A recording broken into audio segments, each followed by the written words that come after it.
tema que hoy vamos a ver es un tema que a todos nos gusta y por eso estoy viendo que entran rápido. A los extraterrestres no les fue tan bien.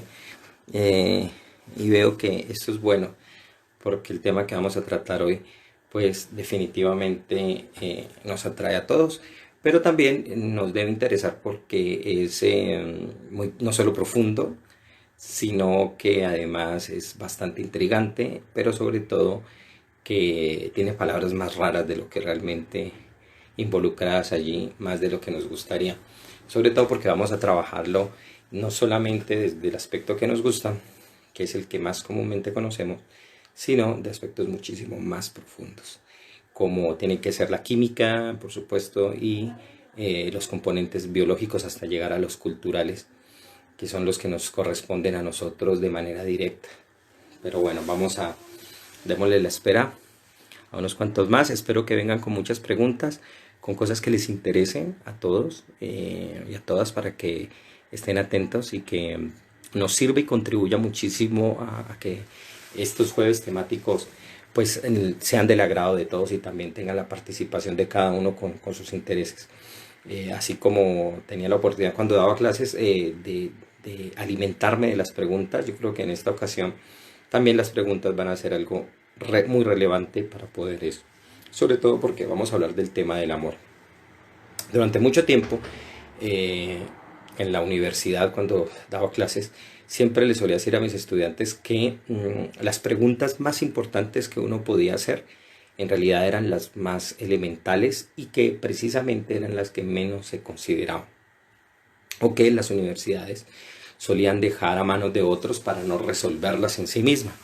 Hola Natis Córdoba, hola, hola, ¿cómo vamos? ¿Cómo van las cosas? Qué bueno que vienes por acá. Sobre todo porque nos gusta dejar en manos de otros y muchas veces esos otros no son las personas más adecuadas para ello, para resolverlo. Temas que son fundamentales que deberíamos tratar. Cuando un estudiante a mí me preguntaba sobre qué era Dios, qué es... Hola Dani, qué bueno verte por acá. Espero que estés también con la niña. Para que estudemos. Hola Caro, hola Lady. Increíble que ya nomás unos pocos minutos ya este tema traiga tantos. Vuelvo y digo, no le fue tan bien a los extraterrestres. Y sin embargo sé que estuvieron atentos y a muchas personas les gustó. Pero bueno, este tema, como les decía, es una de las cosas más importantes que uno debe tratar, que lastimosamente por muchísimas cosas, por falta de investigación, por interés, por pensar que es algo que todos sabemos. Me dice, sí, que aquí está, qué bueno que Sofi esté ahí. Un saludo para Sofi. Freddy Trujillo, hola, de DC On. Y a propósito, DC On sacó una super canción, estén muy atentos a ella, que tiene que ver con este tema, ¿no? Ahí espero que nos déjales por ahí el nombre de Hacerte Mía y recuérdanos de pronto el enlace para todos aquellos que quieran oír una canción muy chévere que DC On ha dejado. Y ya llegó Daniela, un saludo, qué bueno Daniela. Molina por acá. Vamos a ver un tema. Qué bueno, este tema a todos de una, ¿no? Pasaron unos minutos y ya entró bastantes personas. Entonces, les decía que nosotros tratamos esta serie de temas, pero los dejamos a un lado por considerarlos que son parte de la vida y considerar que es algo normal, cuando en realidad debería ser uno de los temas más importantes y que tenemos que exponerlo. Por eso un estudiante cuando en clases me hablaba de cosas como qué son las emociones, qué es Dios, si existe o no lo espiritual, yo nunca evadía esas preguntas, sino que lo trataba, incluso llegaba a considerar posiciones que yo mismo no creo, para hacerlos pensar un poquito más allá. O sea, muchas veces, incluso si la persona era creyente, yo digamos que actuaba como ateo, y si era ateo actuaba como creyente para ver un poco qué opinaban, qué hacían, cómo defendían sus ideas, de qué manera las manifestaban y las presentaban. Ahí está dejando el enlace para que las canciones, mire ahí Freddy dejó ese enlace tan interesante, qué bueno. Espero que escuchen esa gran canción. Y qué bueno, ve Pedro, entraste, qué bueno Pedro, ya te veo por acá y en eso ahorita te llamo para que hablemos de más música. Entonces hoy vamos a hablar del amor, pero vamos a hablar del amor entre varios momentos. Sin duda es uno de los temas que abarca más cosas, pero hoy lo vamos a ver desde la química, la biología y la cultura, que son los componentes, digamos, emergentes que van surgiendo de procesos muy grandes a nivel de desarrollo de la materia, de desarrollo de nuestro entendimiento y de la comprensión del mundo. Y el amor es uno de los temas más difíciles de tratar. y sin embargo es uno de los más tratados y que más se han dispersado a través de muchas formas, de canciones, de poemas, de películas, de novelas, de intrigas, de historias pasionales, de dolor, de una cantidad de pasiones que involucra este sentimiento tan importante y tan básico y que a todos nos interesa, porque sin duda alguna el bienestar mental, espiritual, anímico, está allí en buena medida. Por supuesto, yo estoy seguro que la mayoría vienen a que hablemos, porque si yo les digo en este momento que vamos a hablar del amor paternal, yo creo que se decepcionarían y más de uno se miría porque pues sí, lo quieren, les gusta, saben que es bonito, del amor filial o del amor de amistad, pero sin duda yo creo que están esperando en que hablemos del amor en términos románticos. Y eso, por supuesto, lo vamos a hacer. Pero sin duda hay que entender el fenómeno de una manera algo general para luego ir de manera muy particular a ello. Por eso, decir del amor se pueden decir tantas cosas y hay tanto preguntas como respuestas al respecto.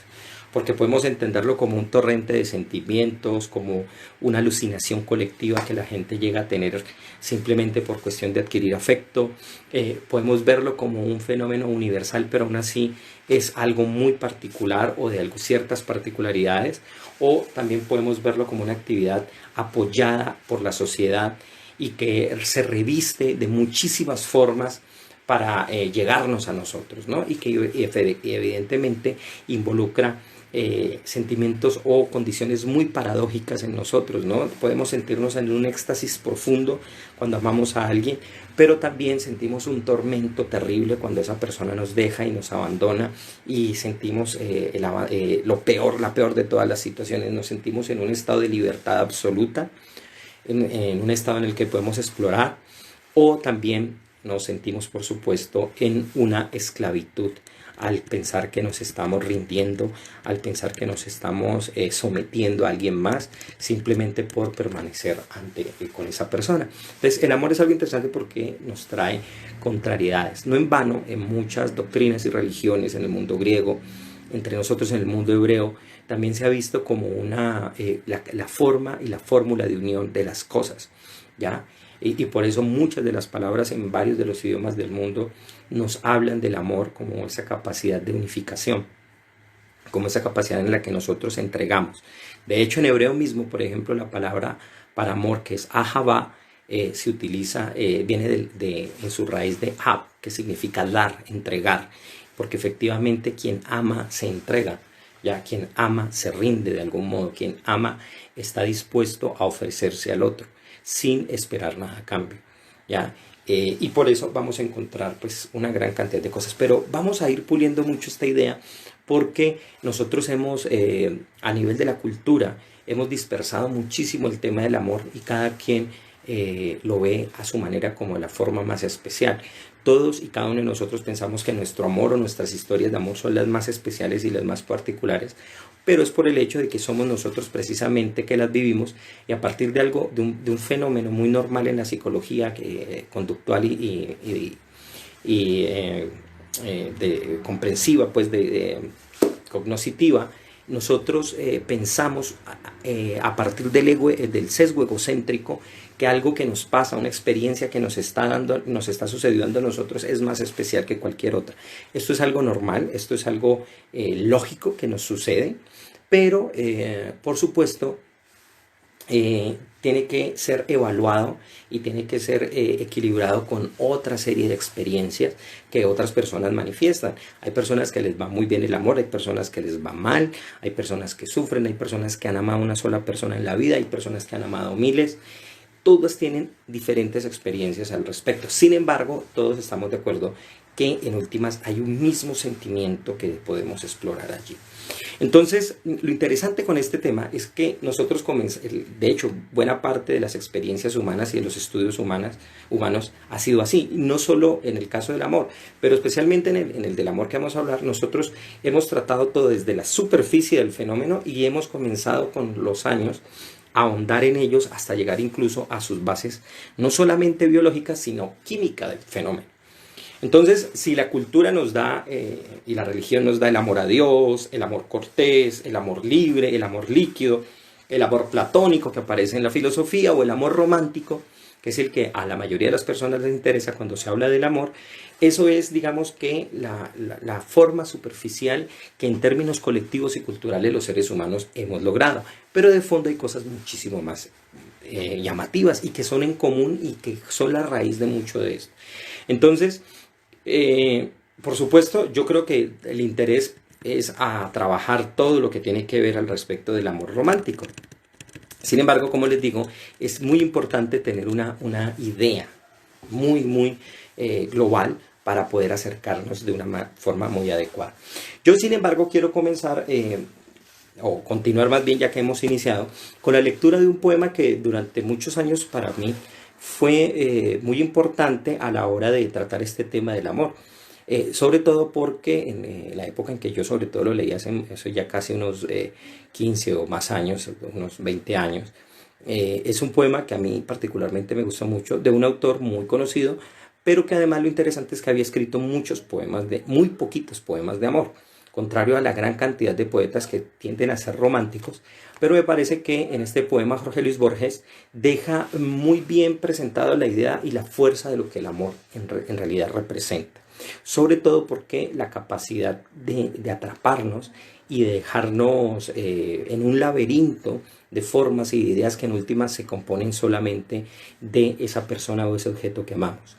Yo quisiera comenzar o iniciar con esto para comenzar a desarrollar otra serie de ideas que vamos a ver y sobre todo ir rascando esa superficie hasta llegar a los aspectos que les quiero ir nombrando, pero que los voy a ir mostrando entretejidos. Porque no me interesa hablar de la química por aquí, y luego de la biología por allá, y de la antropología, de la cultura por acá, sino ir haciendo como una trenza en la que nosotros vamos viendo cómo estos motivos se van uniendo de tal manera que entendamos que en efecto el amor es el resultado de una serie de interacción de emociones, de química, de reacciones biológicas y de reacciones culturales. Está muy comprometida nuestra psicología, está muy comprometida nuestra corporalidad y está muy comprometido, por supuesto, lo que dice nuestro mundo y nuestra sociedad. Pero vamos con este poema que se llama El amenazado, de Borges. Es el amor. Tendré que ocultarme o que huir. Crece en los muros de su cárcel, como en un sueño atroz. La hermosa máscara ha cambiado, pero como siempre es la única. ¿De qué me servirán mis talismanes? El ejercicio de las letras, la vaga erudición, el aprendizaje de las palabras que usó el áspero norte para cantar sus mares y sus espadas, la serena amistad, las galerías de la biblioteca, las cosas comunes, los hábitos, el joven amor de mi madre, la sombra militar de mis muertos, la noche intemporal, el sabor del sueño. Estar contigo o no estar contigo es la medida de mi tiempo. Ya el cántaro se quiebra sobre la fuente, ya el hombre se levanta a la voz del ave, ya se han oscurecido los que miran por las ventanas, pero la sombra no ha traído la paz. Es, ya lo sé, el amor, la ansiedad y el alivio de oír tu voz, la espera y la memoria, el horror de vivir en lo sucesivo. Es el amor con sus mitologías, con sus pequeñas magias inútiles. Hay una esquina por la que no me atrevo a pasar. Ya los ejércitos me cercan, las hordas. Esta habitación es irreal. Ella no la ha visto. El nombre de una mujer me delata. Me duele una mujer en todo el cuerpo. Bueno, ese poema yo creo que va desde los puntos más abstractos, donde él quiere intentar definir el amor, hasta llegar al aspecto corporal. Ya hasta decir que efectivamente hay un estado de libertad que se va perdiendo en la medida en que él lo va integrando hasta llegar a su cuerpo. Hola Caro, te uniste acá, qué bueno, un saludo para Caro y para Ángela. Angelita, hola, ¿cómo estás Ángela? Qué bueno que llegaron, un saludo inmenso. Y también Aleja, hola Aleja, un saludo, también acabas de llegar. Bueno, y me mandan muchos corazones, qué bueno, eso es un buen síntoma de que esto está bien. Ya habían enviado bastantes antes y qué chévere. Y espero que este tema les guste bastante como lo estamos tratando.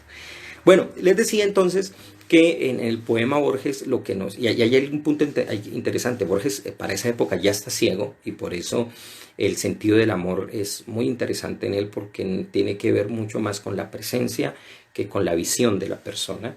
Y él siente este amor en todo su cuerpo y siente efectivamente No solo el hecho de que la ama, sino que ese amor lo ha atrapado. Por eso se llama el amenazado.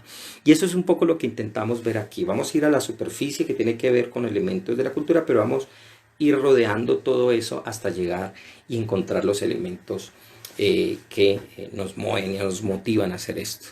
Bueno, ahora, si nosotros nos vamos, por ejemplo, al mundo de los griegos, y yo quisiera detenerme un poco allí, ellos fueron capaces incluso de llegar a distinguir en el idioma mismo diferencias semánticas de lo que implica el amor.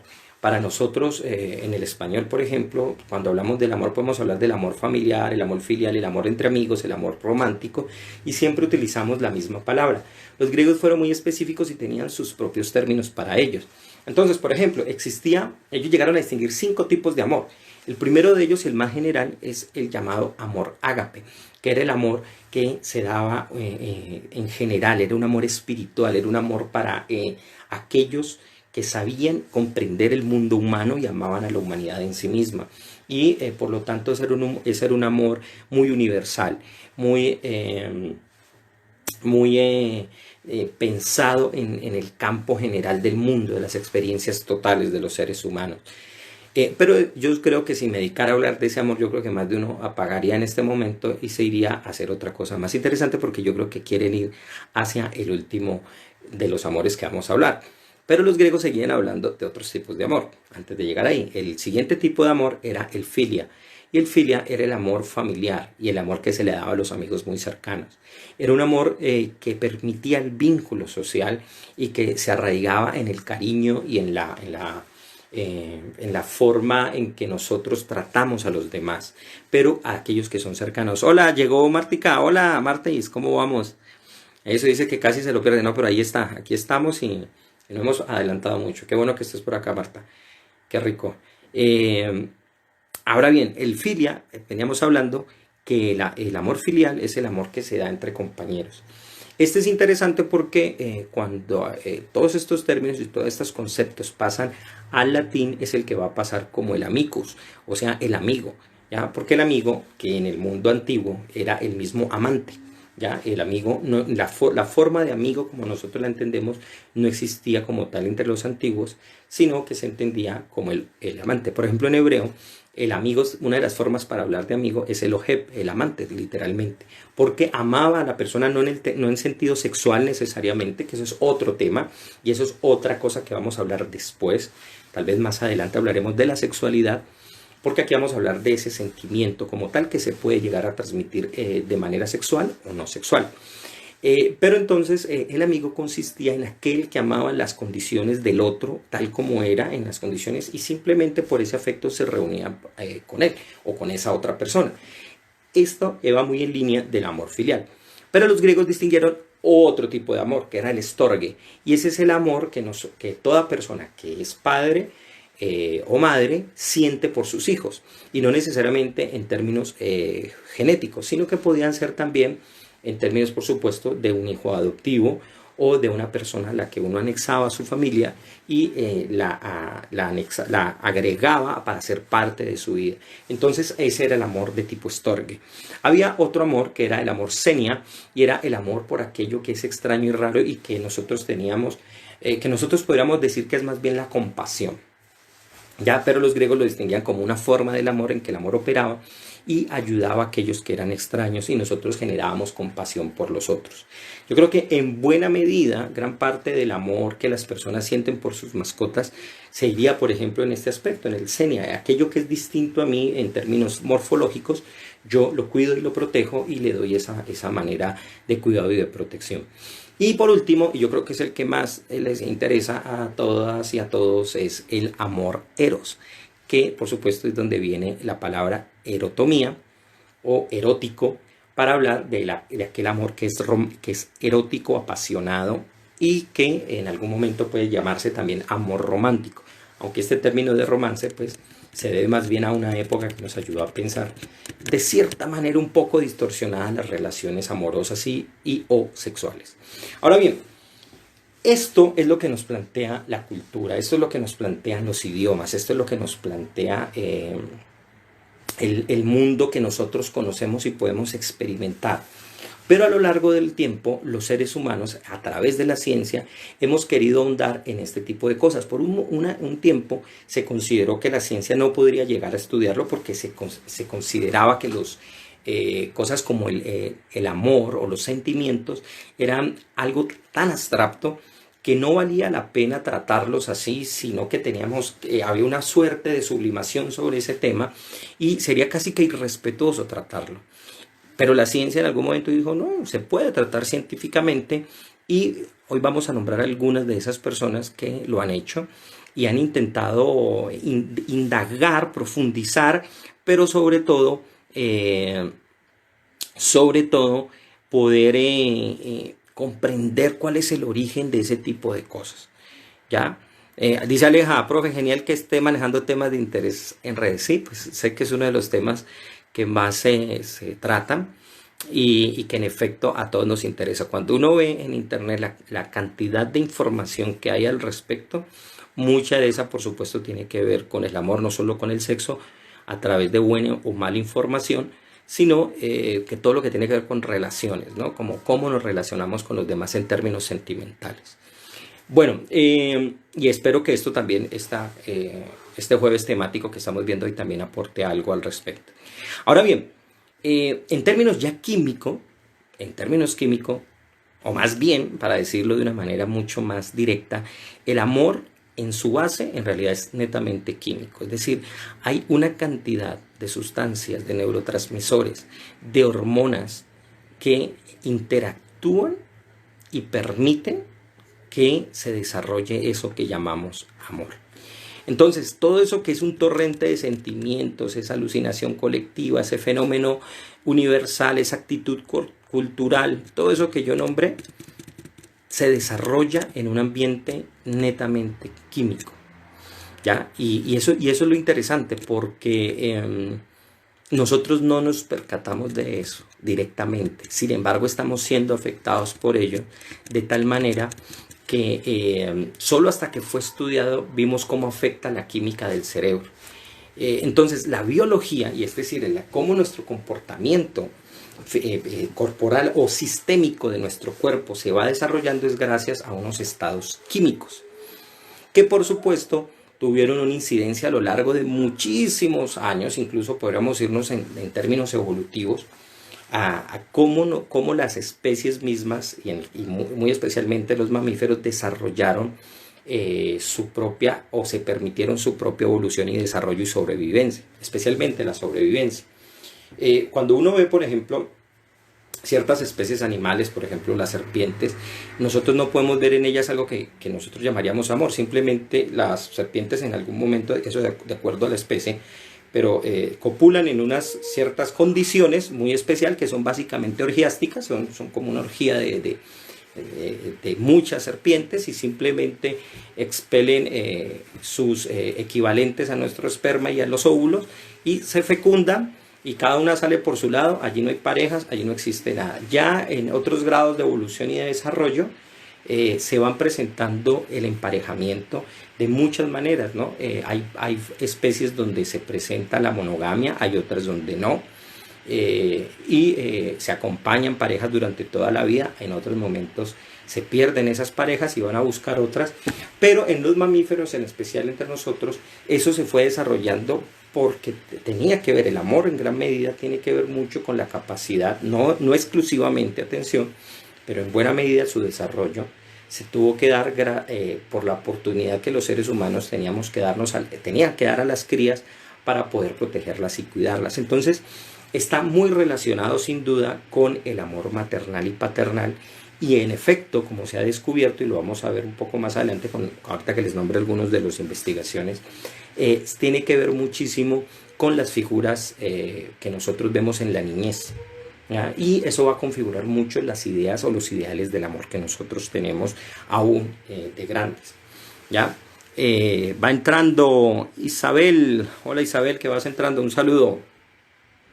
Entonces vamos a ver un poquito qué nos dicen otras culturas, qué nos dicen otras cosas, para que vamos otra vez indagando. Volvemos al aspecto cultural y volvemos a bajar hacia ese aspecto químico que ya les estoy diciendo que es lo que hace parte de de todo ese cóctel que en el cerebro se mezcla para desarrollar eso que llamamos amor.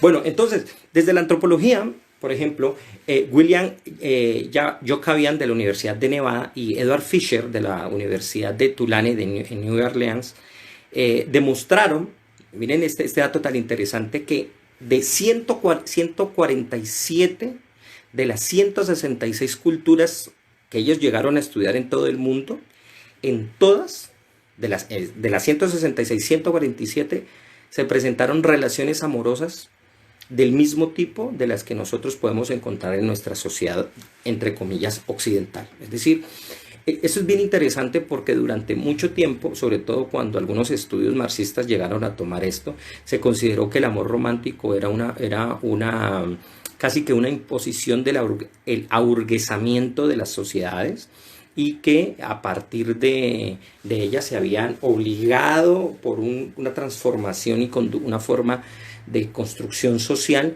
se había modificado los comportamientos de relaciones sociosexuales, y el emparejamiento romántico era una cuestión o una imposición de la cultura occidental.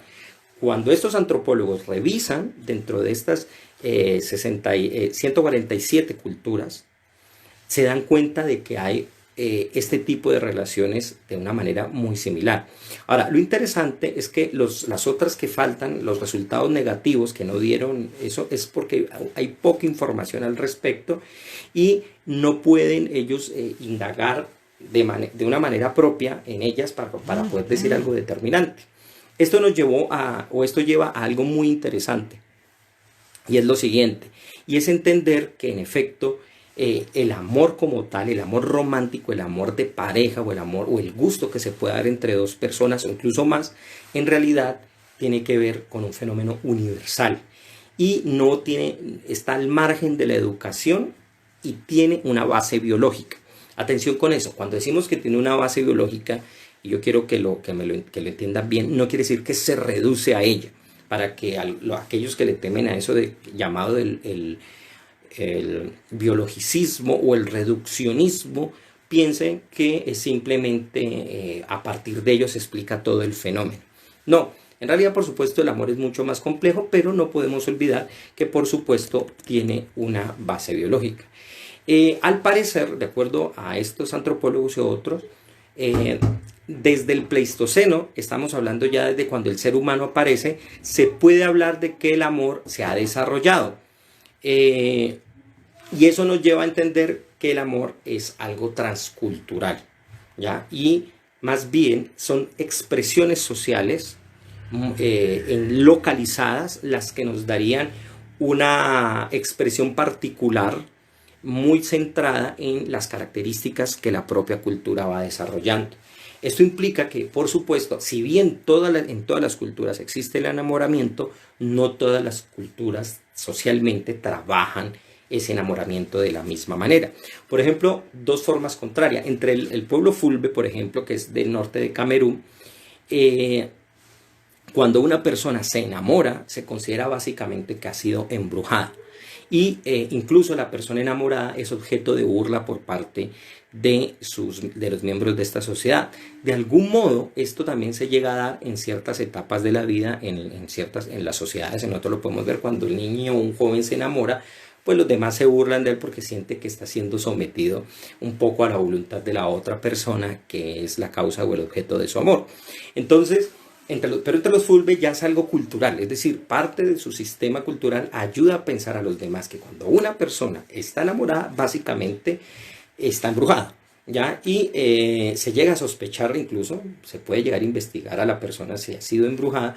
Nosotros acá tenemos bastantes características, bastantes expresiones para indicar esto, y se los trata incluso como una suerte de discapacitados sociales, o sea, tienen que atenderlos durante ese tiempo como si fueran un poco como tontos o bobos, porque están convalecientes frente a esta pérdida de poder que ellos tienen en calidad de individuos. Por ejemplo, por el contrario, hay otras sociedades donde la persona cuando está enamorada, se le ayuda, se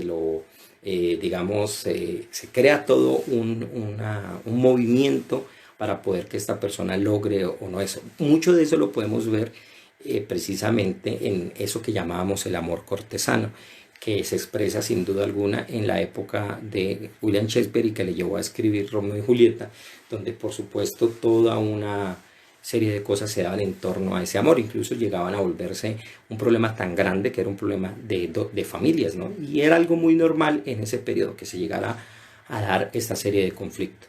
Por otro lado también encontramos, por ejemplo, el caso de la India, donde el amor romántico solo puede ser válido si se da dentro de una norma muy bien establecida, que en el caso de allá está muy dominado por el sistema de castas. ¿Ya? Es decir, mientras esté dentro de una casta y el matrimonio esté arreglado, todo matrimonio, todo amor romántico está permitido. Incluso hasta el día de hoy, hasta en la actualidad, bueno, ahorita menos con el COVID, pero en la India, en el famoso Bollywood, cuando se hacen películas románticas, que es el tema que más se desarrolla y que más se hace en las películas de 3 horas con baile incluido, el amor romántico, para poder que una pareja de estas en el cine se llegue a dar un beso, porque ya todo lo que tiene que ver con la moral y la ética al respecto es muy directo, no podían de ningún modo los actores darse un beso delante del público. Solo podrían hacerlo si esos actores eran esposos en la vida real. Entonces, si ustedes se dan cuenta, si alguien ha visto una de estas películas, ellos están en medio del baile y de repente se van a acercar, se van a besar y tienen que detenerse hasta un punto. Si eso sucede en la película que están viendo es porque los actores no son esposos. Si se besan es porque son esposos en la vida real. Por lo que allá el sistema está tan establecido y es tan riguroso que se considera una falta de la moral que llegue a presentarse como se puede ver en nuestras películas, donde no necesariamente una pareja que tenga incluso relaciones sexuales en una película necesariamente tengan que ser esposos, ¿no? O sea, es un sistema milenario que se ha establecido durante siglos y que domina la vida sexual y amorosa de las personas. Bueno, pero no fue sino hasta los años 80 del siglo XX, cuando ya en conjunto tanto biólogos y antropólogos se dedican como tal a explicar y a estudiar el amor y los comportamientos y las reacciones cerebrales asociadas a ellos. Por lo que, les decía, había una suerte de tabú a tratarlo. Sin duda alguna, el que abrió un poco el camino, a pesar de hacerlo desde bueno, no a pesar, sino desde su postura, que por supuesto tenía bastantes sesgos, aunque por supuesto es muy interesante lo que él propone, es todo el planteamiento de Sigmund Freud, ¿ya? Especialmente en la valorización que él hace del eros y tánatos como esas dos formas de conflicto interno que los seres humanos tenemos. Pero ya en términos científicos no es sino hasta los años 80 cuando se comienza a estudiar científicamente el amor. Y comienza a generarse una postura general donde se asume que existe una fuerte tendencia genética hacia el amor. Es decir, hasta ese momento, sobre todo dominado por una de las teorías pseudocientíficas más famosas que hay, que es la del gen egoísta, por Richard Dawkins. Pues francamente no es una teoría muy seria, a pesar de lo que quieran creer los que la favorecen. El punto es que a partir de esa idea, de la idea del gen egoísta, muchos pensaron que el amor era simplemente una forma de conveniencia para la transmisión de los genes. Ojo, porque esta idea va a ser muy dominante en los estudios y en grandes estudios que vamos a ver, que no siempre pueden reducirse a ellos, pero por supuesto que pueden jugar un factor fundamental a la hora de entender este fenómeno. Pero atención, nosotros tenemos que entender que una cosa es la reproducción y otra muy distinta es el amor romántico. Y en algún momento estas dos cosas, por supuesto, se pueden romper. Más aún, la reproducción, la sexualidad y el amor romántico. Son 3 cosas distintas. Entonces, para ese momento, en los años 80, la dominante es pensar que detrás del amor hay una fuerte tendencia genética que despierta los sentimientos y, digamos, que es la que moviliza toda esa química cerebral de las cuales yo estoy hablando. Ahora, bueno, eso nos lo dice la antropología y la biología, que estoy diciendo. La psicología, por otro lado, considera que el amor incluye una cantidad de experiencias que no siempre son las mismas con las que nosotros catalogamos el enamoramiento entre personas. Así, por ejemplo, Erich Fromm aseguraba una cosa bien interesante, ¿no? Y es que el amor, como tal, es la preocupación activa por la vida y el crecimiento de aquello de lo que amamos.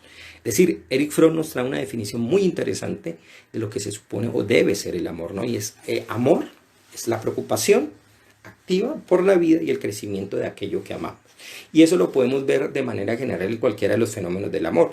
Un padre por un hijo o una madre por un hijo puede entender que eso básicamente es amor, porque uno está pendiente, está constantemente preocupado por esa otra persona y, digamos, se interesa porque se desarrolle el crecimiento de esa otra persona. Y eso es un buen síntoma, incluso tomado para las relaciones de pareja, cuando un amor se está estancando, ¿no? Cuando la otra persona ya a uno no le preocupa y cuando a uno no le interesa el crecimiento de esa otra persona, uno básicamente está perdiendo el amor. Porque, de acuerdo, ojo, a la definición de Erich Fromm, no estoy diciendo que sea así, pero es como lo define Erich Fromm. Entonces uno podría pensar, ya se está perdiendo el amor. Ahora bien, ¿qué implica esta definición? Implica que el ser humano requiere una actividad continua que permita que ese amor florezca. Ya, lo que hace que, hay que evitar que este sentimiento contrario aflore y que comience a desarrollarse aquello que lo fortalezca. Y esa es la invitación, por supuesto, que hace Erich Fromm. ¿Qué nos dice además este psicólogo? El gran Erich Fromm él nos llega a distinguir básicamente entre un amor erótico, que es lo que nosotros llamaríamos el enamoramiento, y el amor fraternal, que básicamente para él es la forma básica del amor, puesto que de él es el que se va a extender el sentido de responsabilidad, de cuidado y de respeto y de conocimiento hacia los otros. Es decir, para Erich Fromm es el amor fraternal, el amor de amigos, el amor de familia, el que va a permitir el desarrollo del amor erótico. No se puede dar el segundo sin el primero. De hecho, gran parte de los fenómenos sociales, cuando hay grupos, ya sea familiares o de amigos, es en medio de este círculo donde generalmente se pueden desarrollar los vínculos amorosos, no solo de tipo fraternal, sino por supuesto también de enamoramiento, porque son los más cercanos, ¿no? Sin embargo, existen los otros modelos, como el modelo materno, el amor a sí mismo, que es bien importante, de acuerdo a Erich Fromm, el amor a Dios, que nos enseña a entender el amor hacia lo general y lo grande, y sobre todo este último es interesante porque en el amor general de Dios es el que ayuda a resolver el conflicto entre lo individual y lo total. Entonces ya perdimos una de las sensaciones más tristes que los seres humanos podemos desarrollar, y es el sentido de separabilidad, ¿ya? Que es un punto que incluso en una de las preguntas que Daniela hizo el otro día, yo le decía, hablando de la naturaleza, nosotros tenemos que quitarnos esa idea de la separabilidad que tenemos con respecto a lo demás y comenzar a entender que en realidad, al ser parte del universo, al ser parte de la totalidad, nosotros no podemos distinguirnos salvo en ciertos comportamientos de los demás. Básicamente estamos ahí. Bueno, eso es lo que nos dice Erich Fromm. Y por supuesto, desde otra posición, reaparecen también para este momento y para esta época, o para estos estudios también aparecen, o reaparecen más bien, las tesis neodarwinistas que van a desarrollarse, o que se desarrollaron explícitamente en una tendencia de la biología, o más bien de la etología, llamada la sociobiología. Y en ella se le concedió un papel importantísimo al amor, sobre todo para poder mantener la sobrevivencia de las especies.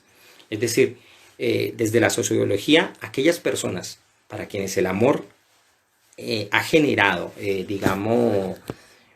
placeres y emociones de muchos tipos, son las que esos sentimientos generados y expresados en los individuos son los que les ha permitido unirse de manera efectiva a otros para garantizar su supervivencia. Es decir, no solamente para el hecho de tener hijos, sino para reunirse en un grupo y poder sobrevivir colectivamente. Porque en efecto, si una persona no ama o no dice amar al menos aquel grupo en el que está, así sea incluso de manera un poco forzada, y al final amando a ese grupo, amando a esa colectividad, ya puede por supuesto sobrevivir a través de ese grupo que le está ayudando a superar cierto problema. Entonces, para la sociobiología, ya en términos específicos del ser humano y en su desarrollo, en su evolución, consideraban que la evolución había dotado a la mujer especialmente de una serie de atractivos que ayudaban o predisponían a los hombres a buscar y necesariamente vincularse a través de una relación amorosa con el fin de reproducirse. Y esto, pues, por supuesto, con el fin de garantizar y aumentar la probabilidad de que aparecieran y que se llegaran a generar nuevos descendientes. Por supuesto, en el día de hoy este tipo de teorías, pues a algunos les causaría escozor porque no quiere decir, atención, no quiere decir que no sean ciertas, quiere decir que más bien los planos materiales de estas condiciones a los que está hablando la sociología, la sociobiología, han sido superados.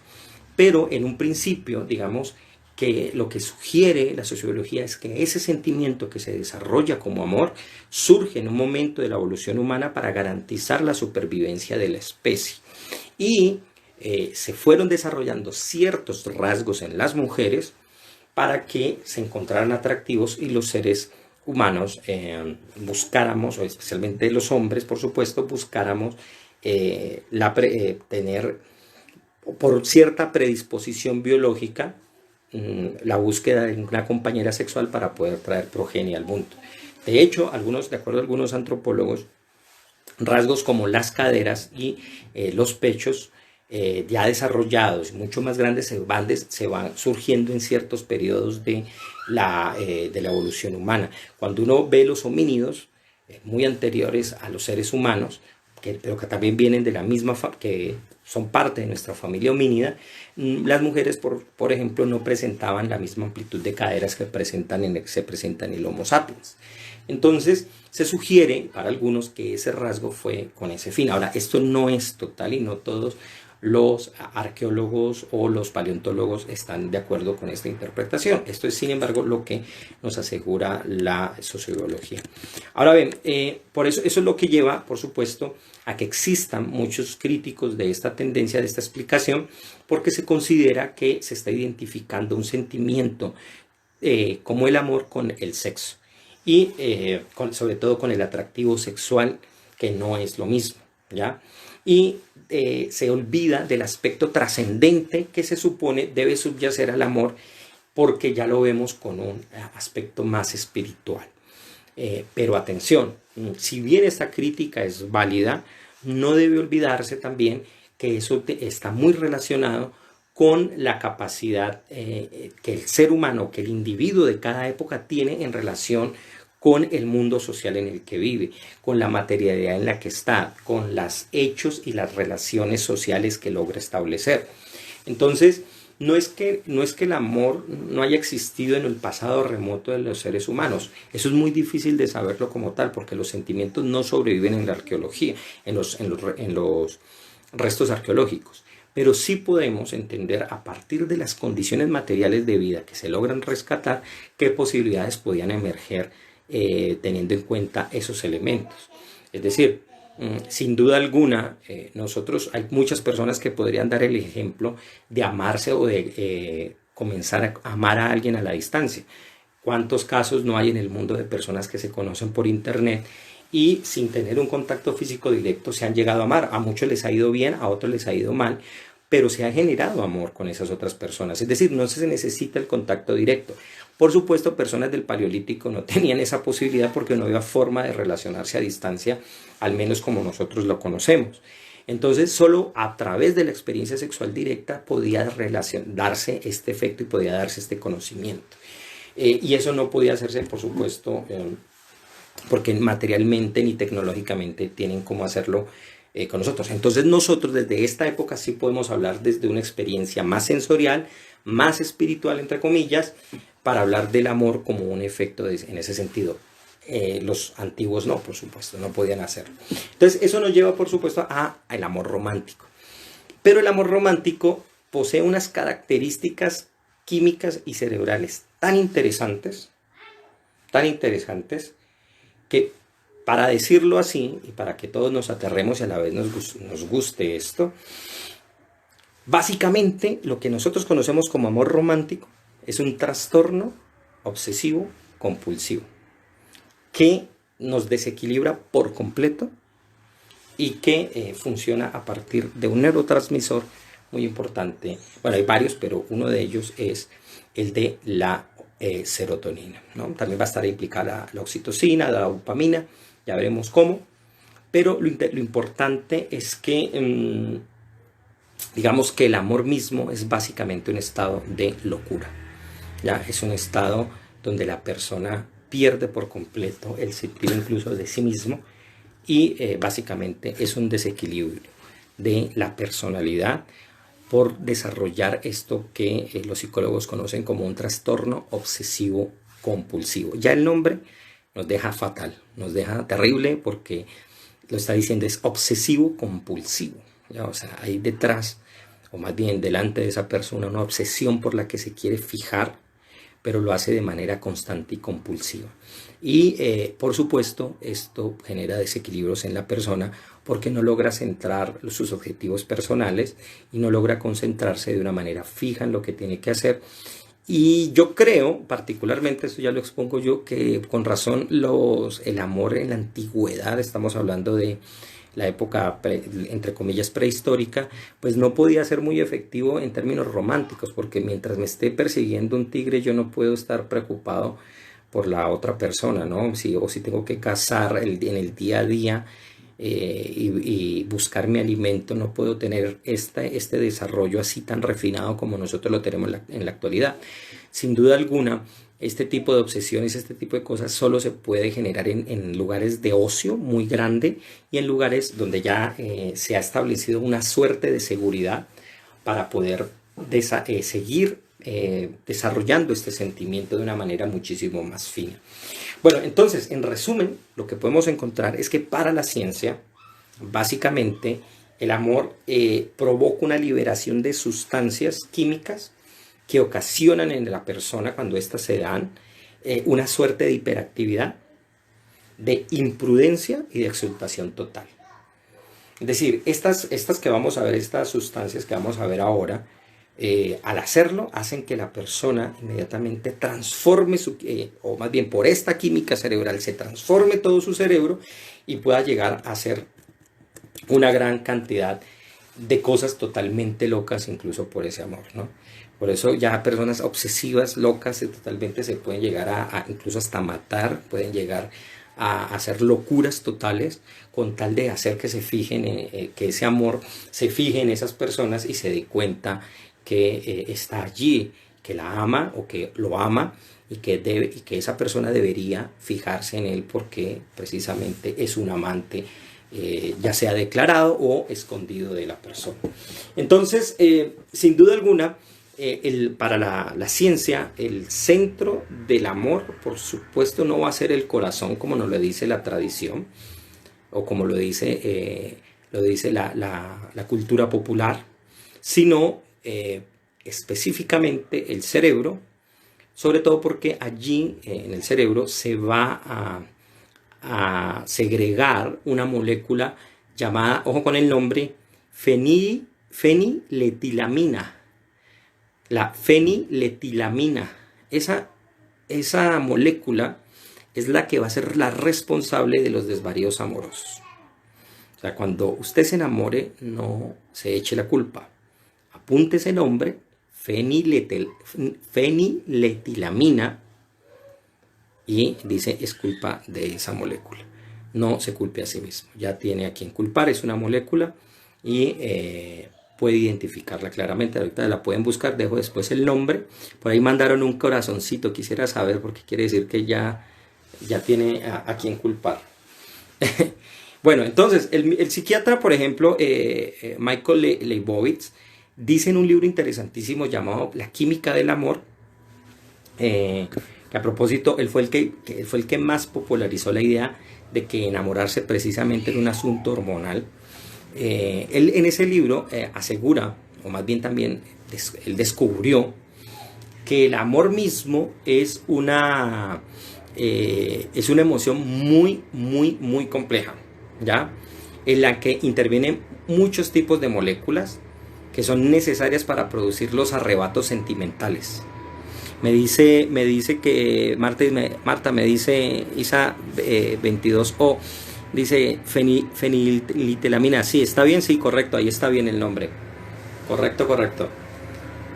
Bueno, entonces intervienen muchos tipos de moléculas allí que son las que son necesarias para producir toda esa serie de arrebatos sentimentales. Entonces, la que más como les dije, que se destaca es la feniletelamina, que para abreviarla y para no ponernos con el trabalenguas de la palabra, se conoce de una manera mucho más sencilla y se le llama FEA, ¿ya? Así como la palabra fea, pero la utilizan en mayúsculas para distinguirla, por supuesto, de la palabra fea normal. Ahora bien, de acuerdo a Leibovitz, el amor como proceso químico se divide en dos fases sucesivas.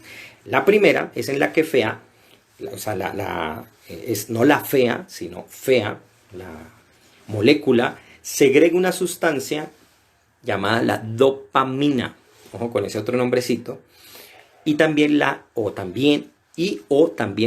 norepinefrina, son dos moléculas de una estructura muy similar a la anfetamina. Y ellas, lo interesante es que producen la euforia y luego la pérdida de ese estado, que es la que produce el desasosiego. Entonces, cuando usted se encuentra con la persona que ama y que le gusta, se disparan la dopamina y se dispara la norepinefrina. Haga de cuenta meter anfetaminas, literalmente. Y se dispara eso, se genera la euforia, pero inmediatamente pasa el estado, se pierde la emoción, o la persona se va, o no es correspondida a la persona. Me dice Marta, sí, esa dopamina es terrible, sí, es terrible, la dopamina es terrible. Por eso, si una forma es inhibir la dopamina antes de encontrarse con eso, sería un contraataque al cerebro, pero sería algo interesante. Entonces, cuando se pierde ese estado, esa misma dopamina es la que genera un gran desasosiego. O sea, la persona inmediatamente pierde todo, tiene sensación de que se va a desvanecer, de que quiere volver a ver a esa persona que ama, porque considera que es la que le produce esos estados. Ahora, el segundo momento, de acuerdo a Leibovitz, es que luego, para evitar precisamente o aminorar ese sentimiento de vacío, se comienzan a segregar las endorfinas y las encefalinas, que son sustancias similares a la morfina y que permiten a las parejas estabilizar su seguridad y su sentimiento de paz. Es decir, eso sobre todo se da en los noviazgos. Los noviazgos son de una fiebre total, y aquí es donde la dopamina y la norepinefrina entran en activo, y la euforia está allí, pero en la medida en que esas mismas moléculas van perdiendo su efectividad, la misma fea comienza a suministrar endorfinas para que comienza el cerebro y la persona a sentirse en un estado de seguridad. Y por supuesto, ese estado de seguridad es el que llega en el instante en el que las parejas ya se sienten estables y comienza el vínculo a ser muchísimo más fijo, más continuo, sin tanto miedo y sin tanta sensación de euforia, que muchas veces pues suele ser demasiado afiebrada. Ahora bien, ¿qué pasa? Cuando un día se acaba la ración de droga cerebral, por ejemplo, ya sea por la separación o la muerte de una de las personas de la pareja, de uno de los amantes, llega un estado de depresión grandísimo.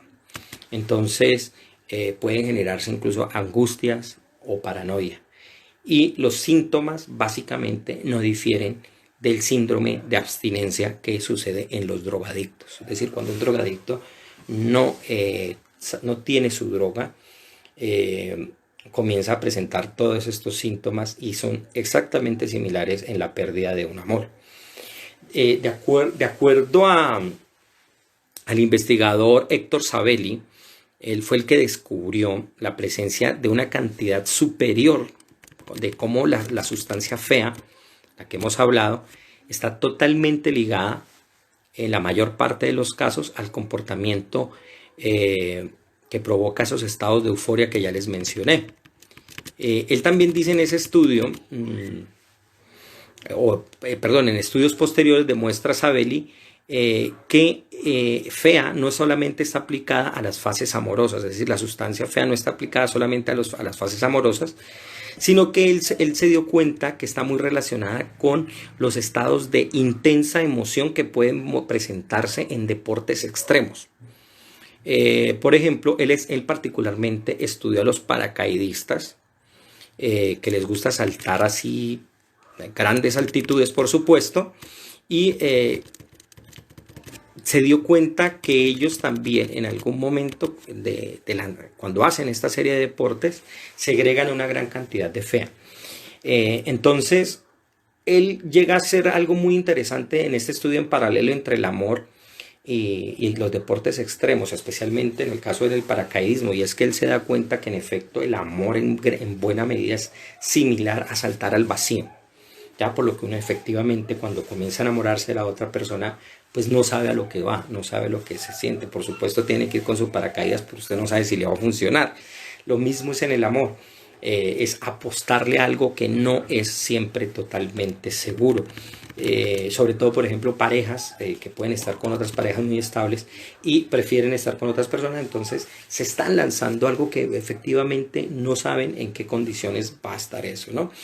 Y lo interesante que también en instantes de divorcio, en momentos de divorcio, se segrega una gran cantidad de esta sustancia. Entonces ya vemos que hay bastantes paralelos con muchísimas instancias de la vida que tienen cosas en común con las sensaciones que se producen en el amor.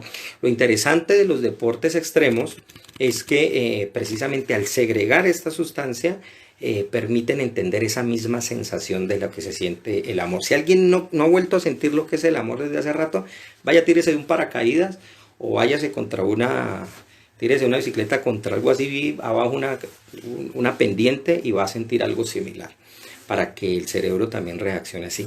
Y otra cosa que puede hacer es precisamente hacer un deporte extremo con la persona que ama para que en ese mismo momento se despierte esa sensación y va a ver que se ven de una manera distinta. Ahora bien, esas son las sustancias que están implicadas, pero ¿cómo funcionan?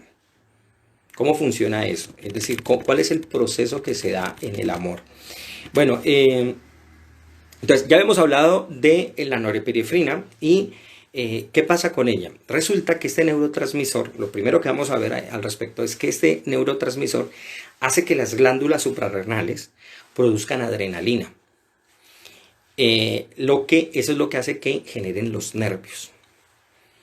¿Ya? Usted ve a la persona que ama, la norepinefrina, que es un neurotransmisor, comienza a bombardearlo a usted, hace que las glándulas suprarrenales comiencen a producir adrenalina.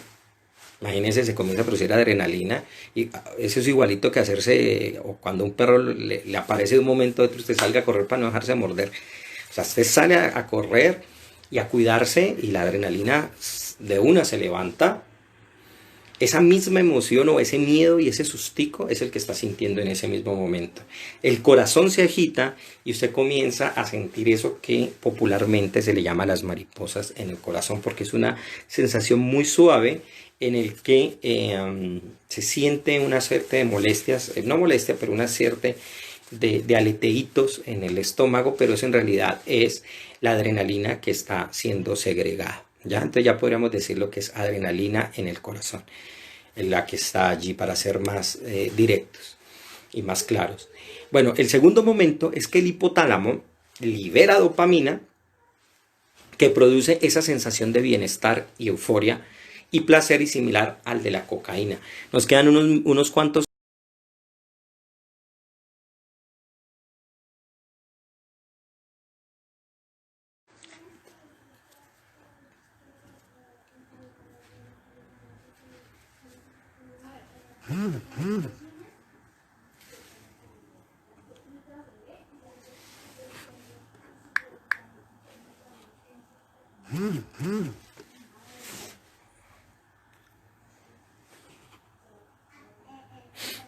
Hola David, listo, vamos hacia la segunda parte.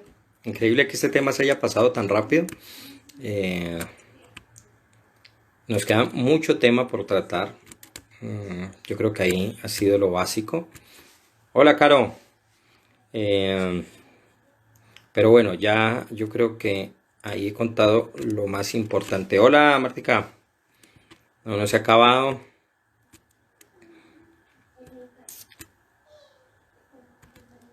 Hola, Lady.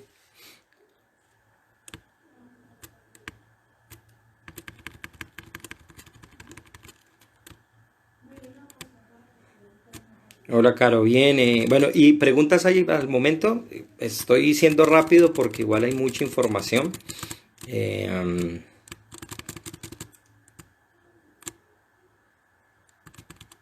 Vamos a ver entonces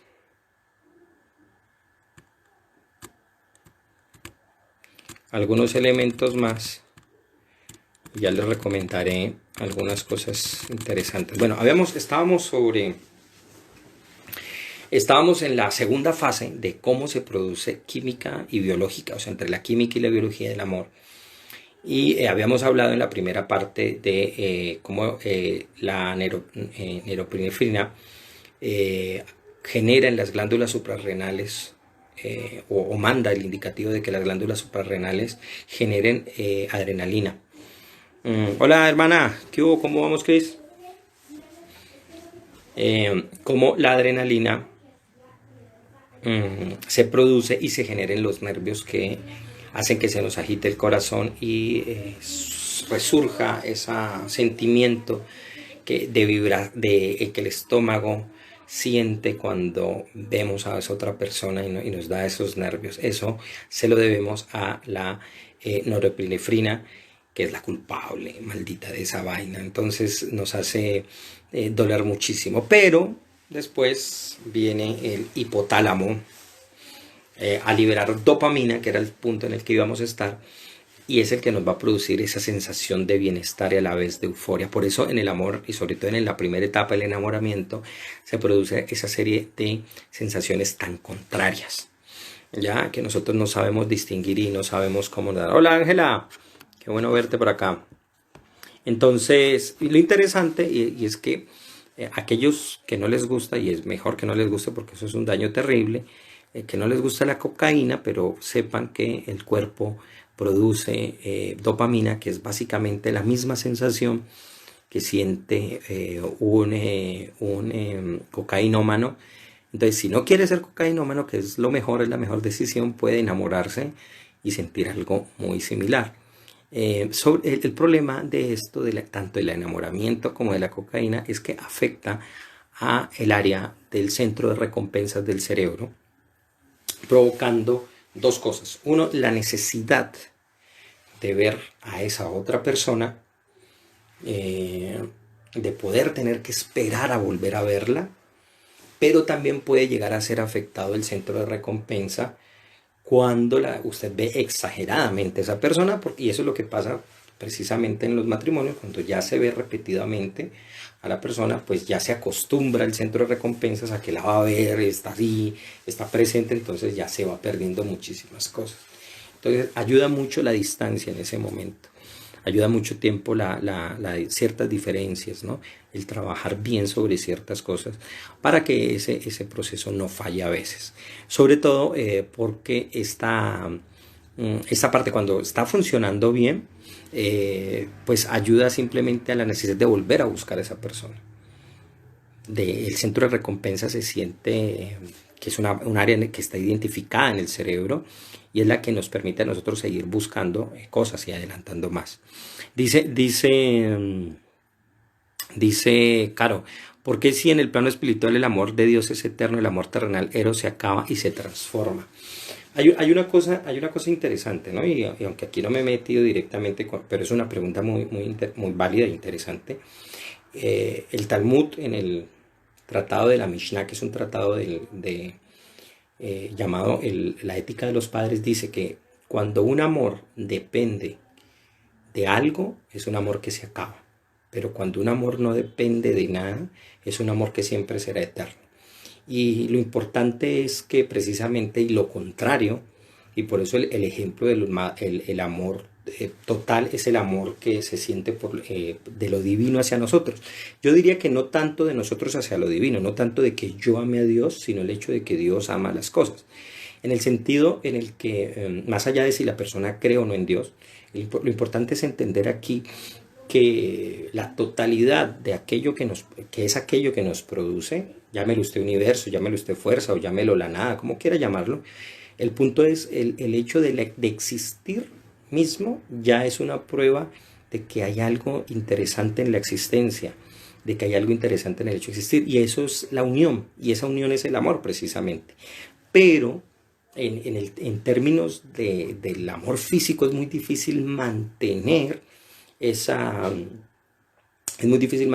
posición, porque nosotros precisamente somos finitos, somos totalmente lo contrario, y creo que está muy mal de parte de las parejas, y a todos nos ha pasado, y es, digamos, endiosar o considerar a la otra persona como que tiene que funcionar de manera total y perfecta, o como debería funcionar de acuerdo a nosotros, cuando en realidad en la vida real eso pues no va a ser así. Las otras personas tienen defectos, tienen carencias, tienen problemas como nosotros las tenemos, y por supuesto es muy difícil sostener el amor sobre esa base. Eso es lo que yo pienso, ¿no? Ahora, y eso es un poco como intentando responder.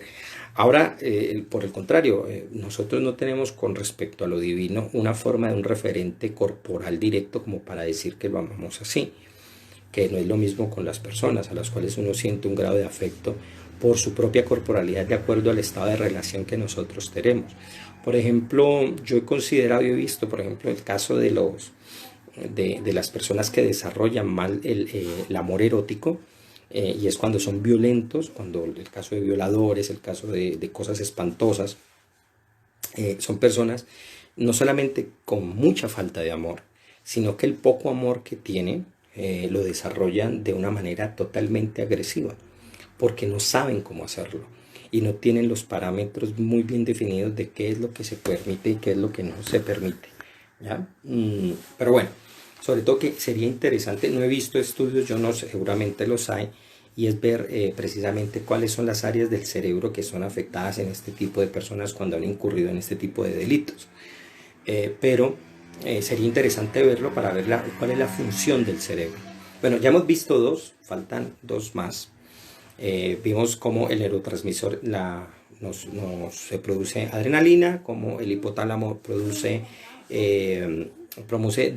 dopamina, y llega un tercer momento en el que bajan los niveles de serotonina, atención, que son aquellos que causan la sensación de insatisfacción, muy similar a las personas que tienen lo que ya hablamos, a lo que hemos mencionado, a las personas que generan el síndrome obsesivo compulsivo, y es cuando la persona piensa obsesivamente en el objeto de su amor. Esta tercera etapa es el enamoramiento puro. Ese es el enamoramiento total.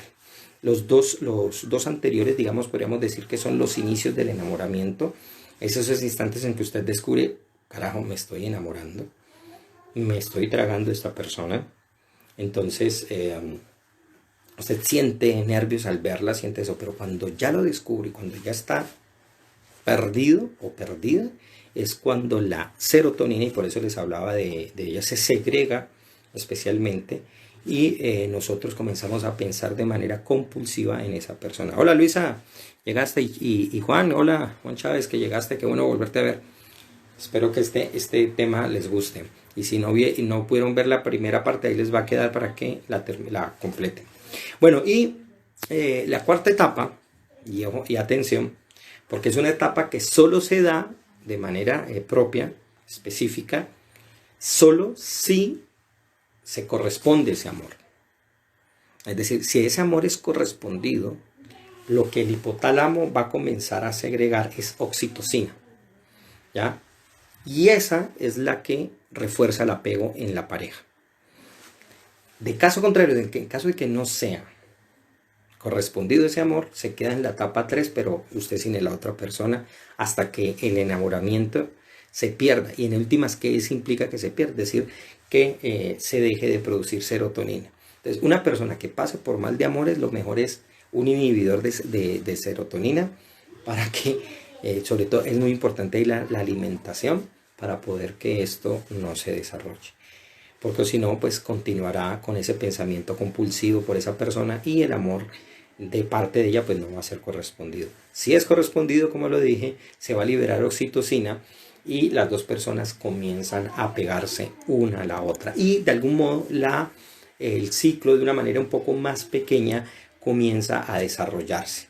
Entonces, uno podría ya en términos comportamentales, entre biológico y comportamentales, estas cuatro etapas químicas, compararlas con una suerte de etapas biológicas, especialmente en términos de las sensaciones que el cuerpo siente en el momento de desarrollarla, ¿no? Desarrollar el amor. En una primera etapa, que son los 4 pasos en los que el amor se va desarrollando, es el de la primera impresión, que siente uno al ver a la persona, y allí están jugando un papel importantísimo la evolución, la genética y el olfato. Ahí tiene que ver mucho con el gusto que nos produce esa persona. Y ahí está muy implicado los rasgos físicos que nos gustan, de cómo esa persona nos gusta, ¿ya? Y hay rasgos físicos, no tiene que ver necesariamente con la hermosura. Hay veces, hay personas que piensan que una persona más bonita necesariamente es una persona muy exitosa en el amor. Y no, aquí me ven, yo soy muy bello y sin embargo no me va tan bien. Entonces es por eso, porque no tiene que ver con los rasgos, sino que tiene que ver con aspectos genéticos y olfativos.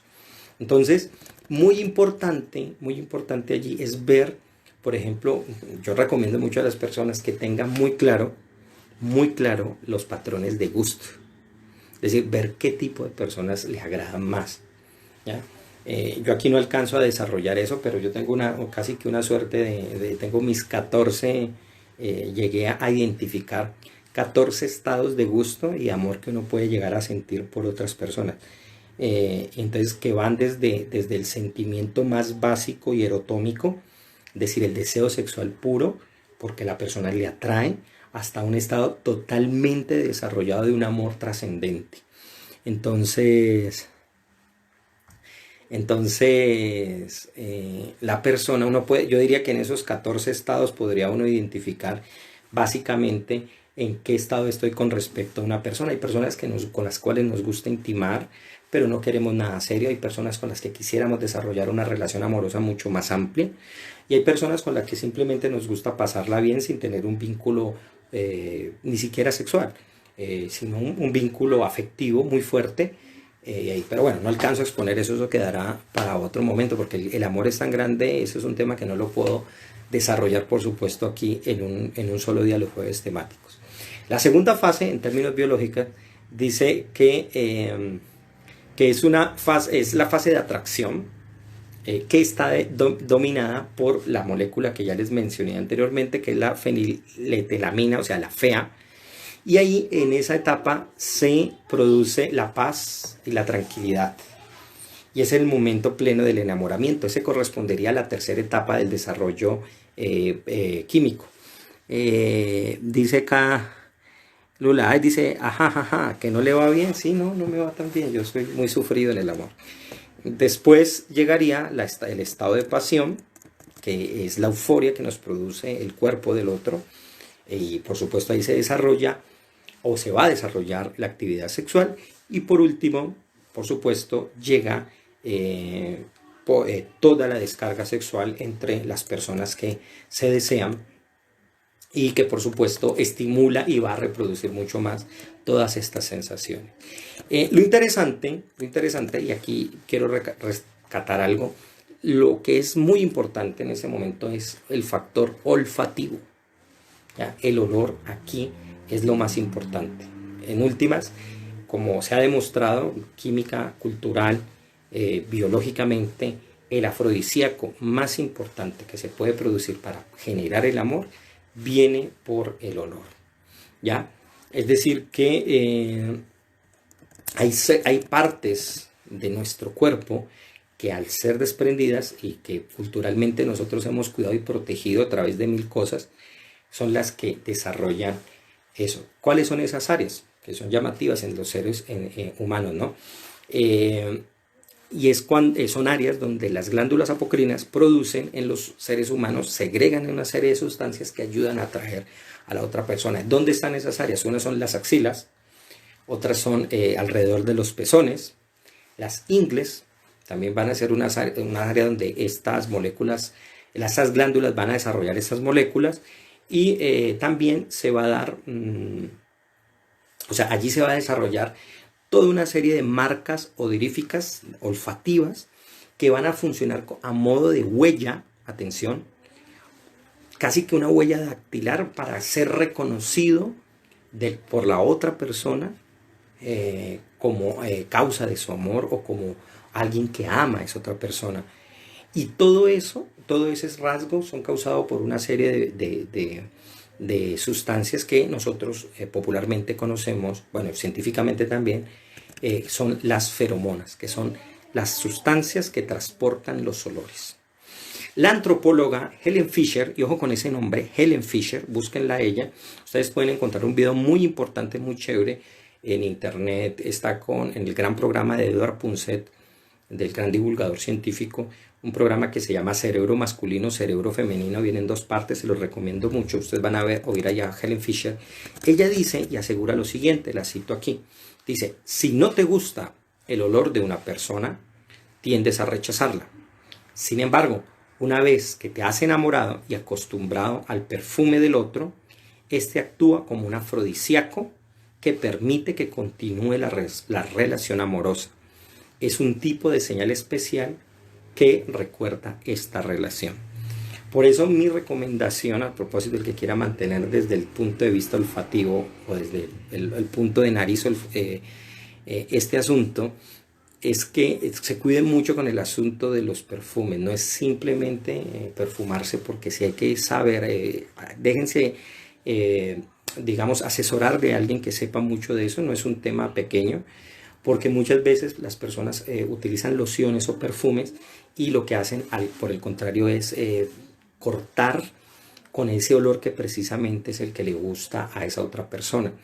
Entonces, eso no quiere decir, por supuesto, que sea lo que determine o no el enamoramiento, pero puede ir ayudando a menguar desde la base.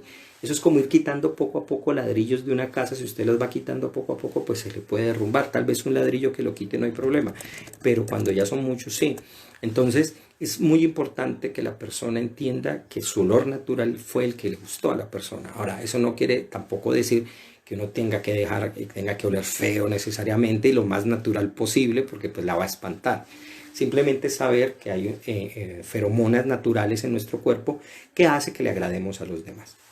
Bueno, ahora bien, hay otra pregunta ya para ir finalizando, porque esto es un tema, como les digo, muy grande y muy interesante. Pero ¿cómo elegimos nosotros la pareja? Es decir, ¿cuáles son los elementos biológicos y culturales que nos permiten a nosotros buscar parejas? ¿Y cuáles son las que desde la biología se ha visto que logra desarrollarse más? Hay una cosa muy interesante, y es que hay una suerte de patrón biológico interno que nosotros tenemos y que hemos desarrollado desde niños a lo largo, y que se ha ido, digamos, fortificando a lo largo de los años, y que nos lleva a movernos y a decidir para escoger pareja. Lo interesante es que el primer modelo, como ya se ha descubierto y se sabe, el núcleo fundamental de todo esto está fijado en la idea de los padres, de cómo los padres o las personas incluso que en la niñez nos han rodeado son por las cuales nosotros tendemos a buscar un gusto en especial. Ahora, eso no estoy diciendo que nos tenga que gustar igualitos a nuestros padres o a nuestras madres, pero sí ciertos rasgos que son familiares son los que nosotros tendemos a buscar. Eso no quiere decir, por supuesto, que no nos gusten personas totalmente distintas a nosotros. En absoluto. Lo que quiero decir es que al escoger pareja, nuestra tendencia es a buscar a personas que en algún momento tengan un rasgo muy similar a los que nosotros hemos visto en la niñez. Esto forma una imagen mental que los psicólogos llaman el modelo interno. Entonces, la regla general que funciona aquí es que parece ser que los miembros de la pareja son o terminan siendo muy parecidos uno al otro, ¿ya? Aunque de manera muy diferente en ciertos rasgos. Tienden a verse muy similares. Y eso nos lleva a... ¿Por qué? Porque nosotros tendemos a escoger inconscientemente patrones muy similares para poder tener o buscar ciertos rasgos de seguridad. Entonces, ¿por qué? Porque nuestra actitud de nosotros, que tenemos hacia el sexo, está muy condicionada y hacia las relaciones románticas por lo que hemos visto desde la infancia. Y como los primeros instantes de nuestra formación mental y el desarrollo mental se da en el núcleo familiar, por supuesto es de allí donde fijamos nuestros modelos. Y eso nos lleva constantemente a buscarlos psicológicamente y buscar físicamente personas que se parezcan. Ahora, si la persona no se fija, por supuesto, en los padres directamente, hay que ver quiénes rodearon a la familia y recordar qué gustos tenía la persona en la niñez para fijarse también qué tipo de personas son las que le gustan en la adultez. Eso lleva también, por supuesto, a que se pese a la elección de la pareja, pesando otra serie de cosas, ¿no? Juega mucho también la afinidad ideológica que tengamos con la persona, junto con los rasgos físicos, y también las condiciones económicas en las que se logre establecer esta pareja. Son rasgos que también están implicados a la hora de la elección de la pareja. Bueno, y por supuesto, ahí eso nos lleva siempre a uno de los grandes debates, y es el debate de, ¿en realidad eso se aprende o es algo que se hereda y viene con nosotros? En fin, bueno, el amor, en cuanto al amor, hay muchísimo que decir. No sé si haya preguntas para ir dejando aquí, porque ya pronto termino. Y vamos a ir desarrollando ya las últimas ideas con las que tenemos que tomar en cuenta, ya finalizar y terminar tratando este tema tan interesante. Ahora, así como hablamos de por qué, cómo escogemos pareja, nosotros también tenemos que preguntarnos de una manera más específica, y es ¿por qué nos enamoramos de determinadas personas? Que no siempre es para escoger pareja, atención. ¿Ya? Y aquí hay un estudio muy interesante que lo hizo el psiquiatra Thomas Lewis de la Facultad de Medicina de la Universidad de California en San Francisco, y él sugiere que el amor romántico está enraizado en esas experiencias infantiles que ya mencioné. Pero la manera, él comienza a buscar, incluso a ir mucho más al fondo, y comienza a buscar las improntas que se desarrollan en nuestra mente a partir de un sentimiento tan importante como el hecho de ser amamantados. Y por supuesto en el hecho de que en el momento del amamantamiento nosotros estamos viendo el rostro de nuestra madre.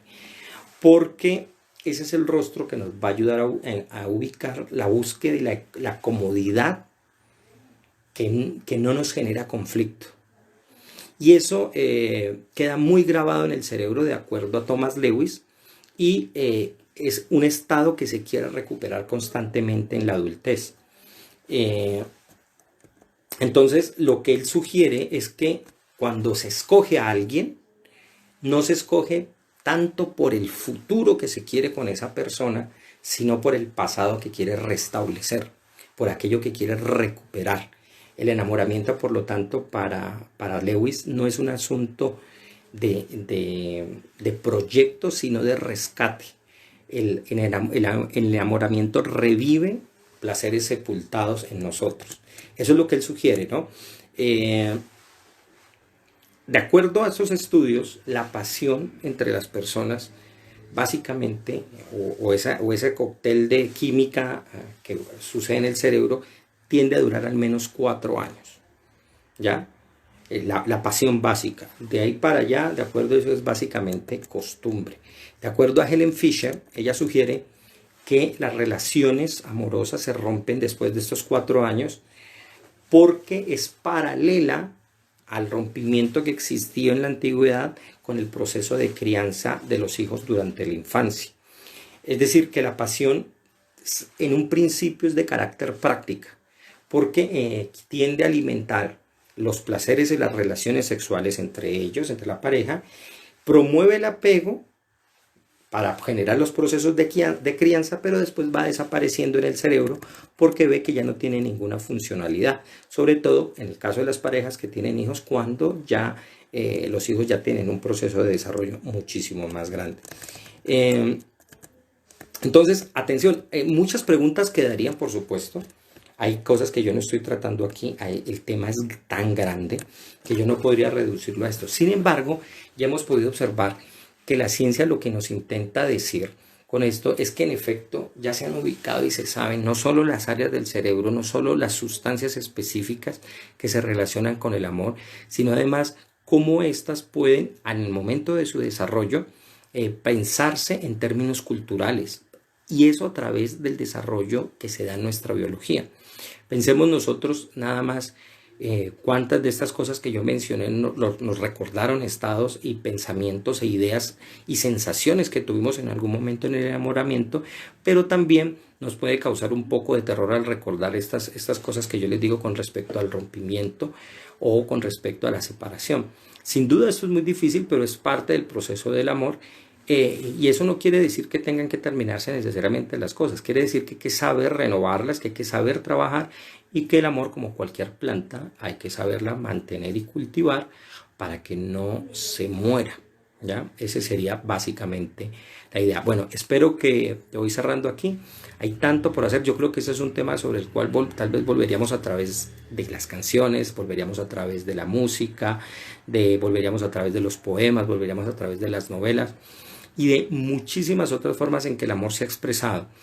Por supuesto, también en algún momento trataré específicamente la sexualidad, que es otro tema que está muy relacionado, por supuesto, con el amor, pero no necesariamente de manera directa.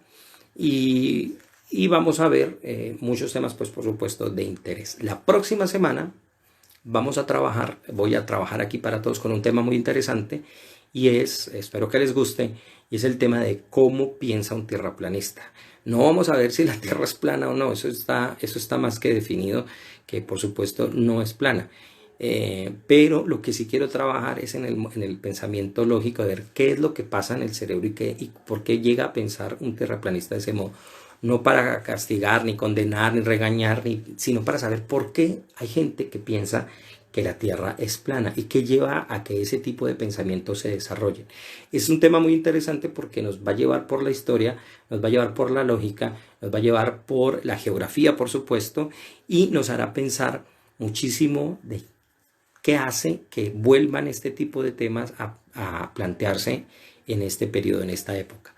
Más adelante les tendré temas también sobre, no sé si han leído a Carlos Castaneda, creo que voy a tratar la historia de estos libros de este antropólogo tan conflictivo, tan polémico para la antropología. También hablaremos, les tengo sorpresas para aquellos que les gusta el anime. Vamos a hablar de un tema interesante. Y tengo pensado una serie, no sé si les guste, yo creo que sí, algunos quisieran, de pronto me lo han dicho, aprender un poco más sobre las religiones del mundo. Entonces haría una serie para tratar este tema. Bueno, no es más, el tema del amor, como les digo, es muy grande, es un tema en el que yo creo que todos queremos saber, pero a la hora de la verdad nadie es un experto. Sin embargo, ya tenemos por dónde empezar. No se olviden, dopamina, oxitocina, serotonina y, por supuesto, la FEA. No le hagan caso solamente que ustedes tienen la culpa, sino que ya saben quiénes son los directamente implicados. Espero que este jueves temático les haya gustado y estén pendientes de los otros y también de promociones y cosas que vienen más adelante, porque yo sé que querrán ganarse algunos premios. O sea que aquí nos vemos en los jueves temáticos. Un gran saludo y que estén muy bien.